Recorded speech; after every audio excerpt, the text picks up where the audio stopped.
कहानी गणेश जी और कार्तिकेय की दौड़। एक दिन भगवान शिवा और माता पार्वती ने अपने दोनों पुत्रों गणेश जी और कार्तिकेय के बीच एक प्रतियोगिता रखी। उन्होंने कहा, जो पहले पूरी दुनिया का चक्कर लगाकर आएगा वही सबसे श्रेष्ठ माना जाएगा। यह सुनते ही कार्तिकेय अपने तेज वाहन मोर पर बैठकर तुरंत निकल पड़े। लेकिन गणेश जी का वाहन तो छोटा सा मूषक चूहा था। वे सोच में पड़ गए, मैं इतनी जल्दी दुनिया का चक्कर कैसे लगाऊं? फिर गणेश जी ने एक अनोखा उपाय सोचा। उन्होंने अपने माता पिता के पास जाकर उनके चारों ओर 3 बार परिक्रमा की। शिव जी ने पूछा, बेटा तुमने यह क्या किया? गणेश जी ने मुस्कुराकर कहा, मेरे लिए आप दोनों ही पूरी दुनिया हैं। आपकी परिक्रमा करना ही दुनिया का चक्कर लगाना है। यह सुनकर भगवान शिव और माता पार्वती बहुत खुश हुए और बोले, तुम्हारी बुद्धि सबसे श्रेष्ठ है, इसलिए तुम ही विजेता हो। जब कार्तिकेय वापस आए तो उन्हें भी गणेश जी की बुद्धिमानी का एहसास हुआ। एक बार माता पार्वती ने स्नान करते समय लॉर्ड गणेशा को द्वार पर खड़ा कर दिया और कहा कि किसी को भी अंदर मत आने देना।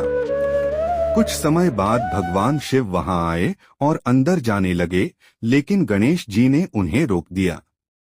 गणेश जी शिव जी को पहचानते नहीं थे, इसलिए उन्होंने अपना कर्तव्य निभाया। इस बात पर क्रोध और विवाद हो गया और स्थिति इतनी बढ़ गई कि युद्ध जैसी परिस्थिति बन गई। उसी समय गणेश जी का सिर शरीर से अलग हो गया। जब माता पार्वती ने यह देखा तो वह बहुत दुखी और क्रोधित हो गईं। पूरे कैलाश में शांति छा गई। तब भगवान शिव ने सभी देवताओं को शांत करने के लिए आदेश दिया कि जिस भी जीव का सिर सबसे पहले मिले उसे लाकर गणेश जी को लगाया जाए। गणों को एक हाथी का बच्चा मिला और उसी का सिर लाकर गणेश जी के शरीर पर लगाया गया।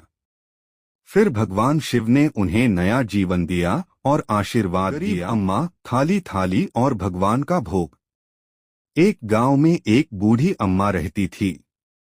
पहले उसके घर में थोड़ा बहुत खाना होता था तो वह भगवान को भोग लगाकर खुद भी खा लेती थी। लेकिन धीरे धीरे समय ऐसा आया कि उसके पास खाने को कुछ भी नहीं बचता था।